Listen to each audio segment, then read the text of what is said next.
अस्सलामुअलैकुम। प्रॉपर्टी मंडी ऑनलाइन से आपकी खिदमत में दो प्रॉपर्टियां लेकर हाजिर हूं। लाहौर शहर से मांगा मंडी की जानब जाएंगे। मांगा मंडी शहर से पहले राइट हैंड पे जाने वाली जो सड़क है उस सड़क पर 4 कनाल का प्लॉट है जिसका 100 फुट फ्रंट है, 200 फुट लंबाई है। इस साइड पे भी तामीर है, इस साइड पे भी तामीर है। फार्म हाउस, फैक्ट्री और डेयरी फार्म के लिए बहुत ही खूबसूरत लोकेशन है। फाइनल डिमांड बता रहा हूँ 50 लाख रुपए कनाल। बिजली मौजूद है, पुख्ता सड़क का फ्रंट है।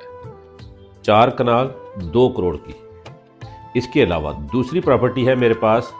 मांगा से आप जाएंगे सीधा मुल्तान की तरफ, फूल नगर शहर के करीब, मेन रोड का फ्रंट, 125 फुट फ्रंट, कॉर्नर का प्लॉट, तकरीबन 70-80 फुट पीछे, 2 कनाल प्लाट, 2 करोड़ रुपए का। कमर्शियल पर्पस के लिए नीचे मार्केट बनाएं, ऊपर रहायश बनाएं, फैक्ट्री बनाएं, पेट्रोल पंप लगाएं, कोई भी कारोबार मेन मुल्तान रोड के फ्रंट पे। इससे सस्ता प्लाट आपको इतना जिसकी चौड़ाई ज़्यादा हो, जिसका फ्रंट ज़्यादा हो, नहीं मिलेगा। ये 2 प्रॉपर्टियां हैं। इसके अलावा भी मुल्तान रोड पर बड़ी प्रॉपर्टियां भी मेरे पास मौजूद हैं।